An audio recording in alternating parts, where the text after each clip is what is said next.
right, welcome back to the show, everyone. Greg Helbeck here with Michael Pinter, and I think everyone is going to be very informed by the time they're done listening to today's episode. We're really going to gear this show around the things to look out for. I guess the theme is the things to look out for when you become the property owner when you're investing in New York State. And we're specific about New York State because in New York State, there's a lot of laws that are not in favor of property owners, to say the least. So today we're going to cover how to deal with squatters, how to deal with the building department, which is a whole can of worms, and then how to deal with permits and things like that. Basically, anything you would need to know once you become the owner of a property. And I'm going to start with this. A lot of time, at least from my experience, I have a plan A for a property, which is my game plan.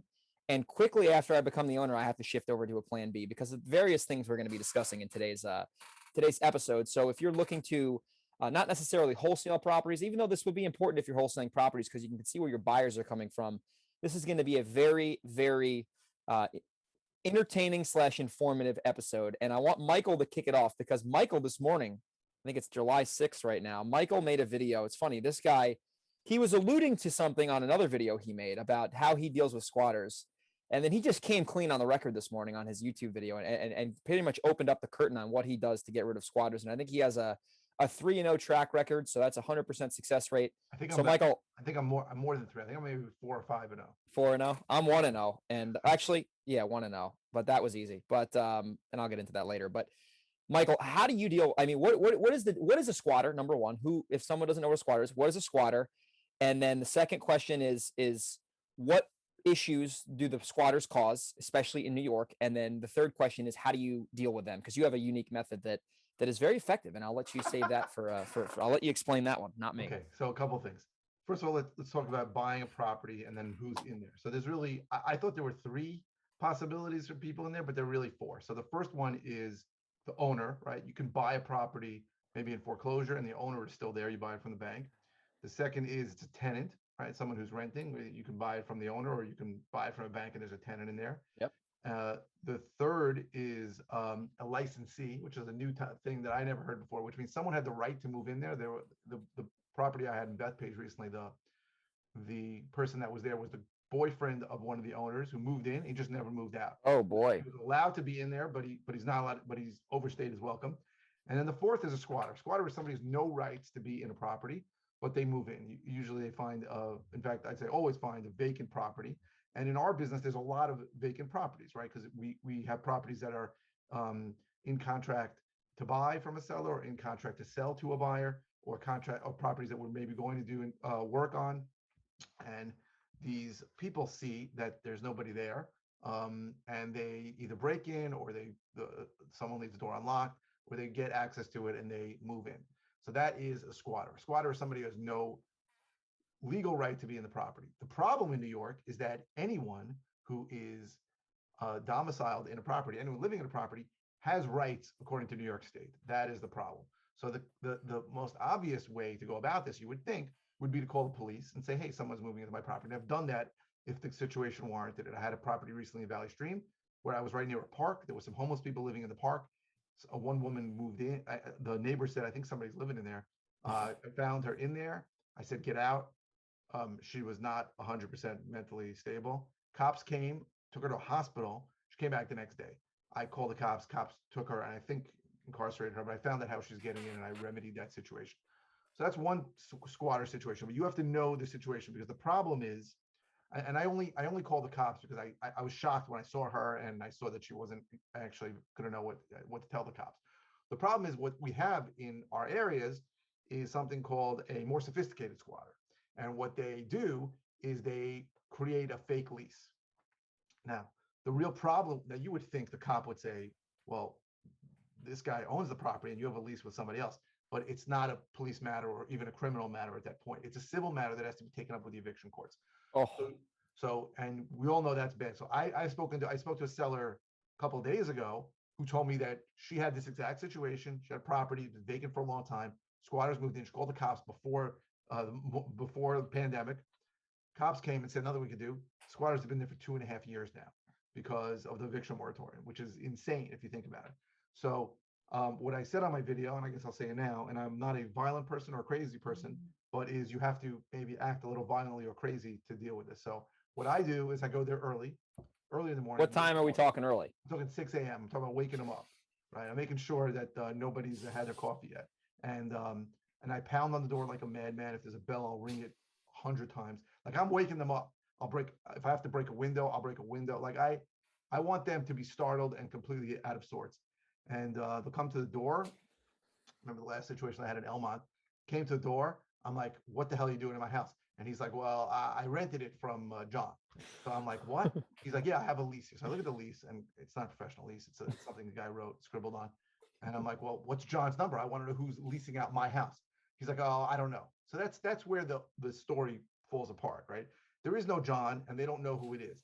At that point, you just ask him a bunch of questions. I'm like, you don't know who you're renting from? You don't know who your landlord is? What were you going to do if the roof leaked? What were you going to do if something broke? What were you going to do if the electricity got shut off? Because I know you're not paying the bills, I am. And at that point, every time, that's when they realize, this lease isn't worth crap. So at that point, I say you have 2 minutes to get your stuff and get out of here. The last property I did was completely staged. They had beds, they had furniture. This was a rehab? It was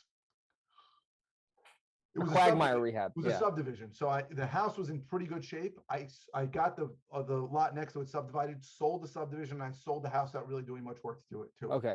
But you staged the house. But I had what? You staged the house. This house had completely shit in staged. it. All my staging furniture was in there. I had like 2 houses worth of staging furniture in this. So everybody, they were having a gay old time with all my stuff. And so this guy realizes so he goes, I don't know, my cousin's downstairs. So at that point, so I had a lamp there. So I go with a bat. Right now, let me preface it by saying I'm 6'1", 210 pounds. I'm not afraid of whatever's going to come. I took the bat and I smashed my own lamp. On another occasion, I smashed a hole in the wall. And I said to the guy, the next thing I'm smashing is your head. Get out of here right now. And then his cousin came up, and I guess the cousin was the brains of the operation. The cousin goes, he was arguing. The cousin goes, what are you talking about? Let's just get out of here. So they got out. Oh my God. And that's how it worked. Now, it seems like an insane thing to do. But if you let it go to the police, and the guy is as sophisticated as these guys were, and that wasn't very sophisticated, at that point you have a real problem, because you can't get them out until you go through the process. And we both know that the process to evict tenants takes a very long time in New York. Oh yeah. Oh my gosh. So how would you coin that? Is that called an aggressive eviction, or what would we call that? Like an eviction with passion? I would say it's an overwhelming it's a shock and awe campaign to make the person there make a split-second decision that it's not worth it for me to deal with the BS that I've maybe dealt with in other situations, because I think this guy might kill me. So I'm just gonna get my stuff and go. Yeah, no, I would call that unbelievably effective, because here's the thing with that. This is like me. I've done something different, which I'll share in a minute, but that is insane in a good way, because it's going to get someone to actually take action. If the squatter was in a situation where they had a case, they wouldn't even be there. So they're trying to posture up to you. But if you approach them with, hey, you're not supposed to be here. I have a bat and I'm willing to damage this property, and you next. Obviously, you didn't have to do that. They're going to do something, especially these. We're not dealing with hedge fund managers here. We're not dealing with people who are, got 2 billion AUM. These are people who not retired brain surgeons. No. Yeah, the only thing they're concocting is the meth in the basement. So that's I've never had anybody actually concoct meth, but whatever, they're taking advantage of us. They're taking advantage of the situation. I guess the option. I've had a lot of squatters who were using the place to just smoke pot, drugs. I've had that situation. It was like they were just looking for a roof over their heads to smoke. In fact, every single squatter I've ever done this to, I've always found marijuana residue. I've never not had that. So that's what it is. And it's usually, this is not like their long-term plan. They knew that this was a finite situation. Yeah. They just think that if the cops come, that they can get an extra couple of months out of it. Yeah. Right. So you want to convince them that that's not going to happen. So I think when I start asking questions about the lease, and they realize they just can't answer me, then they realize, well, maybe if the cops come, the cops not going to believe me either. Yeah. And that's going to get them out. Right. So most people don't even think that far ahead. Right. They don't understand that. So I've had sellers who said, like, well, I just assumed that if the cops knew that it was my house and this guy wasn't my tenant, that he'd be out of there. But that's not how the cops have to act. They have to act within the law. And the law says if somebody's in there, it's not a criminal situation anymore. It's a civil situation. Yeah. And you have to do so, because that's costing you, if it's a flip property, that's costing you money every day. and it's costing you Always more costs money. you money. They're not Yeah. taking care of the property. If you have staging stuff in there, they're going to ruin it. You need to get them out right away. And what I said also in the video is that you need to, if you have properties, you should check them every 2 to 3 days. Oh, because 100%. the longer they stay without anybody coming in there, the more they think that this is going to be a longer term play. So you need to, not more than a couple of days. You got to find, if somebody's squatting in your property, you need to know it. 100%, 100%. And that's how the way you have to handle some people. You know, I had a situation. I'm not one upping you at all. I'm just sharing another example on. I hate when I always try to change this. Like I never want to one up, but I have another example, so it's relevant to the topic. Like I had a wholesale deal. This was a problem. This was a major problem. This was back in December of 2020, so not too long ago, about 6 months ago. And the buyer walked the property. I've been to the property, but I was not in the loop at all. I was totally like remote, and I get a call. Like I didn't really, in California, I never would go near my phone for the first 3 hours of the day. But in New York, that was like really 6 hours into the day. So like business was humming, and I was really kind of not involved. I got to my phone, and there was like 6 missed calls from the buyer, and I thought someone like threw a bomb off in this property. And he's like, "There's a catastrophe here. The cops are here, and there's someone in the hallway, you know, like curled up in a ball with cat shit everywhere, and there's shit everywhere." And I go, "What are you talking about?" And he's like, "I thought this person was moving." And so long story short, there was this actually wasn't a squatter, Michael. This was a licensee.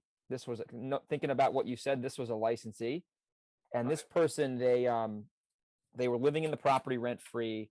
The person who owned the property inherited the property, so he was just living there because he happened to have the property that got passed down to him.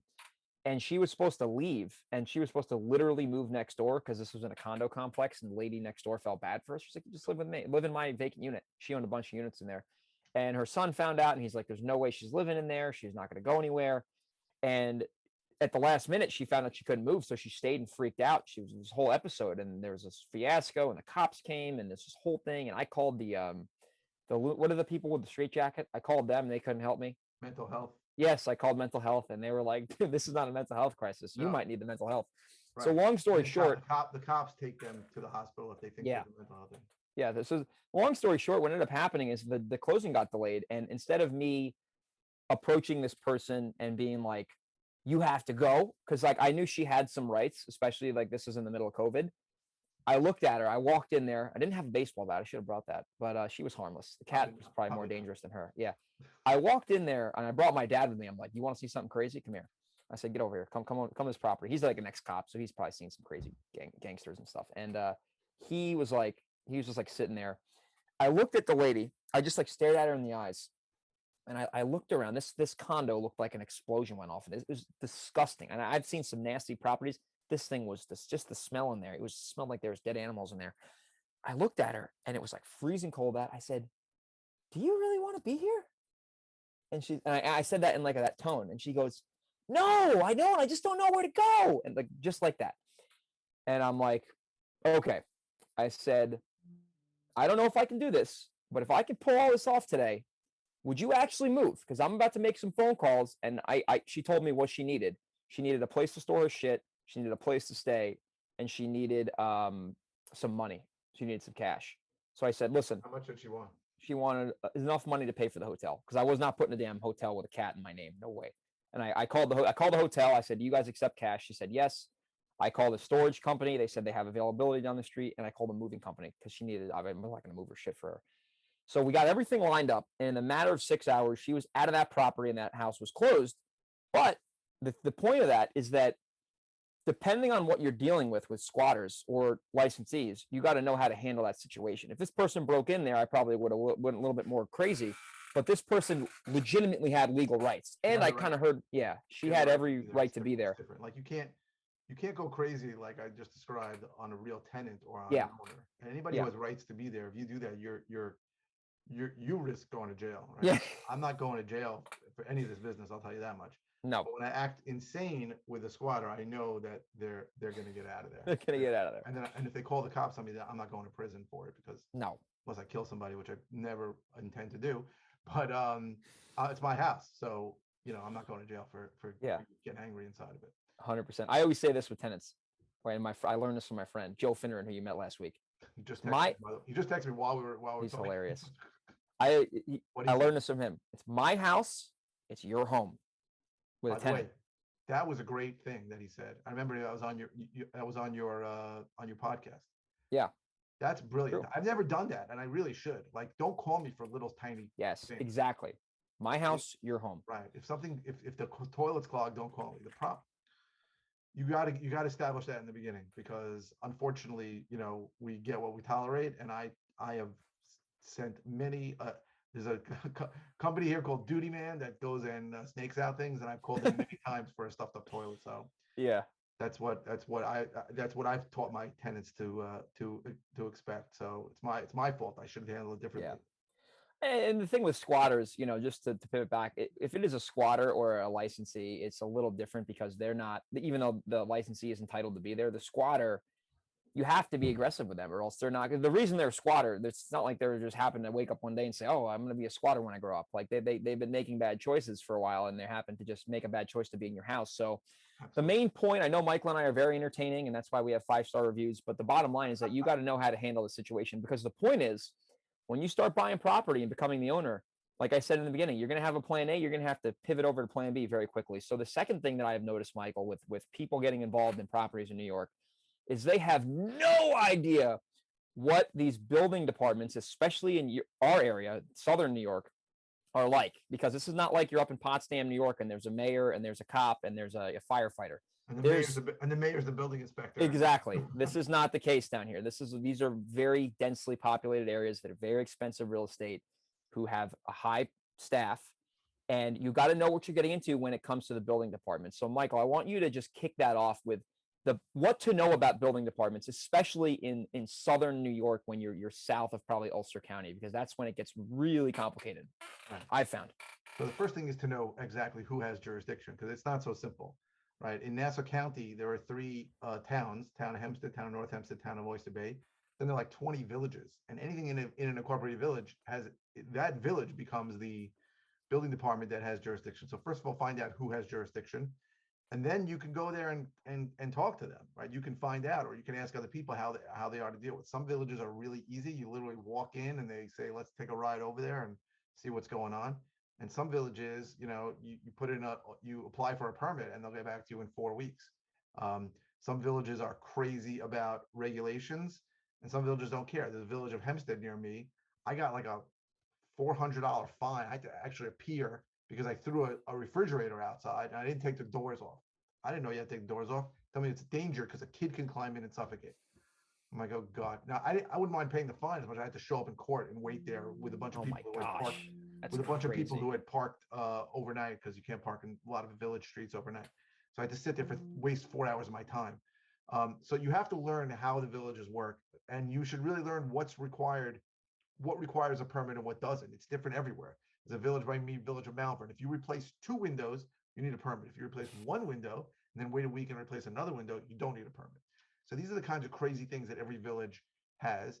And you need also, if you're hiring a contractor and getting a permit, you need to know if they're licensed in that village. Some villages will accept broader, like town or Nassau County license, and some villages require your contractor to pay. It's all a money grab. Pay a few $100s to be licensed in their village. So these are the things you have to find out about every Easy. building department, and you got to find out, whether it's worth doing work without a permit, or whether it's not worth doing work without a permit. Now, the factors that go into that are: A, how extensive the work you're doing; B, how long it takes to get a permit. Right, I'm still waiting on a permit for Town of Hempstead from November, and we're in July. What happens to you if you get caught doing work without a permit? You get a stop work order, but how long does that last, and how easy is it to get removed? Some places it's not a big deal. Some places it'll set you back 30 days.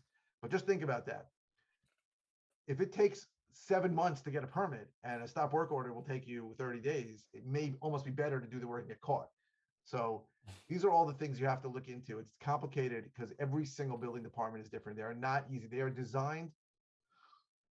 They say they're designed to really make all the housing safe and that no one is in an unsafe environment, but they're really designed to just be a revenue grab for the municipality. So one of the things that I do very often is I'll order a maintain permit. So there's 2 kinds of permits. There's a standard building permit, which says, hey, I want to do this. I want to add a bathroom into my house. Yeah. You get a regular building permit, and then there's a maintain permit, which means, hey, I bought this house. It had a bathroom that was never permitted. Now I want to get a permit for it. So a maintain permit usually costs a little more or some more than a regular permit.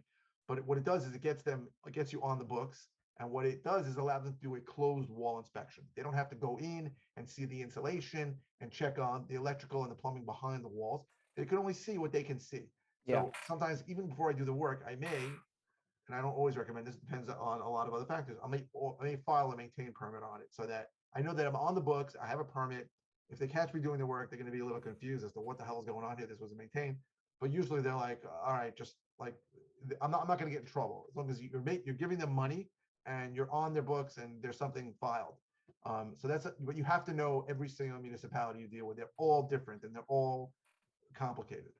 100%. And that, what would you say? Like, I've definitely been involved with this now, and I think there are some things just generally across the board that you can get away with a lot easier. Like, so, like, for example, technically when you have a house on the MLS, if the kitchen is renovated and the house was not on the MLS before, like let's say it was an off-market property and now it becomes on market after you've owned it, I have found that unless you're just deliberately saying stupid stuff in the listing, which I have experience doing that as well. I wasn't the one doing it, but someone I was with was doing that, and we ended up having to pay the $5,000 for that. But never say brand new. Never, never, never. So let's say you do a kitchen over, okay, and you hang cabinets, put in countertops, and put in appliances, and put in a floor. That's essentially and do the lighting. That's all a kitchen really is at the end of the day. I have found, at least in my area, you really won't get poked too hard because they really have no evidence, at least from your listing, that was done, when that was done while you own the property. You could always say, hey, listen, I bought the property like that. I did a property where I didn't do that. I ended up getting permits for the deck, but I basically blew out an entire wall in the middle of the top floor of the house, opened up the entire thing, took out the electric. We did a cowboy rehab. It ended up looking really nice. But if that was on the market and someone were in the building department, some of these building departments will look at listings and they see there was a kitchen with a wall and all of a sudden that wall is gone, they're going to flag you, and that's going to be a problem. And you're going to have to deal with that with your end user. And they're going to have some questions too, and start questioning, oh, did this guy do spotty work? He didn't have a permit. Am I buying a house from a cowboy? Like, and this is real stuff. This is not like this happens all the time. True. It's true. So you got to know what you're doing. Like another example is I think I've shared this before. I'll share it again. I bought a property with a deck that apparently was there, and they never sent anyone out to like walk the premises. So like, to my knowledge, there was never any issues. And turns out they changed the way they did it after I sold it, or when I sold it. And they saw there was a deck there and it was unpermitted, and it was like 6 inches behind the survey setback line. I had to end up having a contractor for like $5,000. It was insane. Chop off 6 inches of this deck. It ended up being a foot just to be safe. And I was like, this is insanity. And then the next time I did a house with a deck, I got a permit and it wasn't that bad. It was in the village of Monroe, right near me. But I knew going in what that process was like. And here's a real actionable tip for people if they're getting involved in rehabs, especially with permits. You want to file a permit attempt to file a permit the second you get under contract, not when you become the owner. And you can do this. Some towns don't care that. Some places allow it, some places don't. Then you have to have the owner start to file that permit process, which is a little bit of a tough sell, but you can do it. Sometimes you ask them, just please, you don't have to pay for it. I'm going to deal with it. Sometimes, like I'm buying I'm trying to do a deal now in Hempstead, and the village of Hempstead will not I'm a contract vendee, and they're like, you have no rights to do anything. They wouldn't even send a building inspector unless. Are you trying to have the owner do that? Are you going to try to have the owner? The owner did it. I got a building inspector there. I found out what was involved, and I'm going to start getting busy with it. But some will allow you just as a contract vendee. I don't know why they would really care. As long as, maybe they would require something from the owner that just says you're in contract, or a copy of the contract. But some villages will not allow you to do it unless you own the property. No, for sure. I'm just writing some notes here. And the biggest thing I've seen too is the building inspectors themselves, I think they have a very repetitive job, and they have so this is another thing that I've made this mistake by being an amateur back in the day. The building inspector they don't give a shit about you and your hard money costs. They don't care that you're an investor. They don't care that you're a millionaire, whatever. They don't give a shit. All they care about is if you follow their code to the letter. So I've seen, and I've made this mistake where I would try to sell the building inspector, but he's still making the same amount of money he's going to make, whether he gives me a permit or whether he doesn't give me a permit. And if you communicate with a building inspector the wrong way, you're going to go to the bottom of their list and they're just going to make you suffer because they have no financial incentive in that project. And I've seen They have no incentive whatsoever. they have no incentive. They Yeah, really they don't have care. no incentive. There was a Yeah, go ahead. So there was an electrical inspector in one of the villages who was so bad that everyone knew that he had to go. I mean, literally, he was causing. I mean, there were people told me they were waiting years to get a project finished because of one electrical inspector. Eventually, they found a reason to fire him. They got rid of him, and like the entire building process went better in that village. There was another building inspector in town of Hempstead who was in an area who he was notorious, and he did this to me a bunch of times. He would give you do X, Y, and Z, and you do it, and then he'd go, oh, and now do A, B, and C, and you'd come back and they go, oh, now do D and F. So thank God he got moved to another area. But like there are building inspectors who are just not good people, and there are building inspectors who are great. Exactly. But they do not care about your story. Like people think I've gone to traffic court, unfortunately, many times. I've been there in a long time, but you go to traffic court, you see people that go there and they go, I've honest to God seen this. I swear on a Quran that I wasn't speeding. And the judge is like, listen, that doesn't matter. Like people try and tell their story and they think that government officials are going to care about their private story. Building inspectors don't care. Judges don't care. It's just simple. What are we doing here? You need to make this 6 inches shorter because the setback is 15 feet and you're 14 and a half feet. That's it. Just make it better. And I'll come back and then you'll be fine. Don't tell me that you have to pay your hard money lender. I don't care. Nobody cares about you. They don't care. Right? You're an adult, and that's the thing I see a lot of new investors get tripped up is they think that, their building inspector is trying to demise their ambitions of being a millionaire. It's like, dude, they're just doing their job. So if you just gotta communicate to them how they want to be communicated with, and if they're difficult, then you got to deal with them being difficult. That's it. I've had my share of difficult building inspectors. 100%. So here's another thing when it comes to this is where I think the permitting can be a little bit more, or just with permits, you got to be more careful with this stuff when you're getting involved in electrical permits and you're getting involved with plumbing, because I'm like, I think there is definitely more of a reason for that to be valid, because that is high ticket, high danger areas. So if you're, for example, changing the electric, I wouldn't hire my general carpenter to do the electric. I'm hiring my licensed electrician to do that, and I'm paying a premium, and I have no problem doing that. You want to use licensed electricians and plumbers, because in the event that you do get caught, someone's going to have to sign off on that, and someone has to be licensed for that. So even if you're not getting a permit, you want to use licensed electricians and plumbers just in case you get caught. Because if you don't use that, you're going to have to then pay a licensed electrician or plumber to come sign off on it, and then they're going to charge you a lot of money to basically come in and say, this is wrong, that's wrong, this wrong.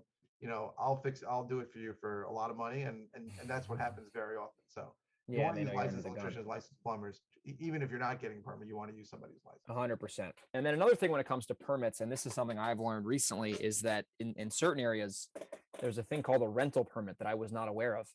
And that can lead to a whole slew of problems if you don't know what you're getting into. So example, I bought a property sight unseen with tenants, and they're in the process of hopefully moving out soon. I doubt it. And I didn't know that there was a city of Middletown rental inspection. Rental permit requirement. Yeah, and inspection too. So if you're buying properties to rent, like if you want to be a landlord and you're buying good deals off market, you need to know what the building department's going to require for a rental inspection, and a lot of it is like stupid shit that's common sense, like fire extinguisher, smoke detector. But some of these, in our previous episode, we talked about Section 8. In some of these instances, you're going to have a lot of things that you might not expect. So if you're buying a property, and a lot of the times I've seen a lot of these landlords that I deal with, they're slumlords, quite honestly. They're slumlords. They have been letting this property go to crap for years and years and years, and that's why they're selling it at a discount. And you need to, understand when you step in as the owner, especially with tenants in a tough city, you got to be able to fight that fight and be reasonable with these people, because these rental permits are make or break. Because if they, deem your property as a non-habitational rental, you're in a whole lot of trouble. You can really put yourself in a bad situation. So does that happen down on Long Island, or is that more upstate? It happens in certain towns and certain villages. They require a rental permit. Rental permits are also pains. But yeah, there are places, and it's the same thing. You got to find out what the requirements are. Some of them require that nobody sleeps in a room smaller than a certain size. Sometimes they'll require multiple ingress and egress. So, even if you're on like the first or second floor, they may want to show that there's a fire ladder. Certainly, if you're above 2 floors, you're going to need fire escape. In most places, if you have above 2 floors, you're gonna need a sprinkler system too, which is not cheap. And these are things that you just got to you got to know the code when you get into it. People from other states, most states do not have a lot of these requirements. But No, New York no State, way. New York, California, they certainly do. I remember in Texas one time, this is funny. We bought a property to wholesale in cash, no financing. So it wasn't expensive. It was cheap. I'm not like shelling out 500 grand for these things. So it was cheap. And I was asking the guy I was JVing with, I said, he's like, oh, we're going to make it a 3-bed property. I was like, we got to get a permit for that. I'm like, you think that's amazing? He's like, dude, we're just going to put a damn door in there. I said, I'm like, what are you talking about? We're just going to put a door. I'm like, you got to get a permit. And you got to get a plan drawn up. And he goes, dude, what are you talking about? I go, dude, this is all I know. You got to get the building. He's like, dude, we don't do it down here in Texas, man. We're going to stick a damn door in there. We're going to sell the property. So it blew my mind to where like some of these areas you can sell a property no matter what, buyer beware. Even in California, you can do a little bit more of that than New York. I remember you could just, California's a little yeah, easier with that too. But you probably have to file a permit, but you get it like in a week, and yep, they'll allow most of it to go. But in New York, you can put up a door, but that's an unpermitted addition, and that could be an issue with a buyer. It might not be. You got to yeah, figure it out. yeah. A little funny permit thing is this is how on top some of these villages are. There's a village of Walden. I bought a property that I'm wholetailing right now. And the second I became the owner, I had the seller was cleaning their stuff out with a dumpster. I got a letter in the mail from the village of Walden saying, we see that you're doing construction on this property. Stop immediately, or else we're going to see, inflict damage basically. And I'm like, whoa, whoa, whoa, whoa, whoa, whoa, whoa. So I called and I was like, listen, I know you see a dumpster out there. If you go walk inside, there's no work being done whatsoever, sir. So a lot of these villages, especially the villages, I've noticed because they're obviously smaller together, they are on top of what's going on. They have people in the field every single day going out there and making sure that people aren't doing Just driving work without a around, permit. look at the picture. Yeah, there are places by me that require a dumpster permit. Before you put a Dumpster dumpster there, permit. they want a permit for the dumpster. Really? Oh, I've never Think heard of about that. that. That's crazy. But yeah, That's insanity. That's insanity. So to summarize the permit game, Michael, one more thing I want to cover, and then we'll wrap it up, is when it comes to when you know you're buying a property, because there's permits, and then there's a thing called the C of O is kind of like the cousin to a permit, a certificate of occupancy. So a big thing I know you do in Long Island is you're buying properties, and a lot of people out there buy properties with open COs, which is something that can be good and bad, right? And it can be easier. there are properties that have no C of Os because the No property C of Os, no C of Os. Yeah, were yeah. So built prior to the building department existing. So there's something called a non-conforming. So I've done a lot of non-conforming properties. So what that means is I'm doing one now. Um, it's a non-conforming two-family, and what that means is that the village or the town, I forgot which one, knows it's being used as a two-family. They're okay with it, but if it got destroyed, you wouldn't be able to build a two-family there. So there's basically a letter saying we know that's being used as two-family. It's prior to C of O. This area is not zoned for a two-family, but it's grandfathered in, and that's something a buyer has to understand. Some buyers don't understand that. I'm doing one now in Valley Stream with that exact same thing. So the village of Valley Stream knows that knows it's being used two-family. They're okay, but if a meteor would hit it tomorrow, you wouldn't be able to build a two-family there. It's zoned commercial. So there are a lot of properties in our area because we have very old inventory, right? Not like Dallas and Phoenix, where everything's built in the 80s and beyond. same thing. It's the same house, duplicated. Right. Where you'll get a letter. They call it a letter in lieu, which means it's a letter saying, "Hey, there is no C of O, but we know that it's okay because it's grandfathered." That happens a lot. Yeah. How often would you say you're buying properties when they're not in a subdivision and they're kind of these different type of houses that might be not off the beaten path because Long Island's pretty dense, but just not like your cookie cutter not duplex, but raised ranch in a subdivision. All the other houses are raised ranches. Like, because I have a lot of properties where these things are on a side street or they're it's not like it's that easy to just comp out. We'll talk about that on another There's episode. A lot of situations you describe are situations where a seller looks at it and says, this is something different and this is going to be a problem. And I don't want to deal with the usual crap that I would get when I went through a regular listing it on the multiple with an agent. So on MLS. So That happens. It happens. How, what, I don't know, maybe 10% of the time, 10%. Yeah. 20% of the time, it happens where it's something just different. The problem with those is that you need to be able to comp them out well, right? Yes, that's Harder hard. to comp, right? And if I can't comp something, I mean, I probably won't even buy it. But it's very rare that I can't comp something out. It's very, very rare. Thankfully, we're in a super dense area where we can get comps for things. So, but it happens, definitely happens, where something is just not like everything else. Yeah, I found too, like, here's one more building department story, just to actually an assessor building department story where it worked out in my favor. So I bought a property. It was one of those properties where it was kind of a weirdish property. It was in a great area, but it was not in a subdivision. It was on a pretty busy road with a long driveway, so it had some separation. And I remember walking the property and I got a really good price on it. I just didn't know what I had. And it was labeled on and this is something you see a lot, especially in Long Island, where like the tax record's garbage. Like, it said it was a 2-bed property. And I'm like, there are 3 legitimate bedrooms in here. This is not a 2. Like, there's no way this is a 2. And there's a huge property, like 1,800 square feet. I'm like, there's this, you walk in there, 2 bedrooms upstairs, 1 bedroom downstairs. There's no negotiating that it was not a 3-bedroom property. All had closets. The bedrooms were not quirky, no crazy roof ridges. And I was like, man, I am going to be in a situation if I have to sell this as a 2-bedroom property. Like, it's just not going to be as valuable. And I did, this is like really like in the nitty gritty, but this property happened to be on a septic tank. And the biggest thing, if you're trying to convert a tax record 2-bedroom into a tax record 3-bedroom, is that the septic tank has to be a certain size that allows the amount of bedrooms to be able to really like live there. So they're not like producing too much capacity for the septic tank. So I ended up finding out the septic tank was, the right size from the septic company. And all I did was I called the assessor and I said, hey, go in this property.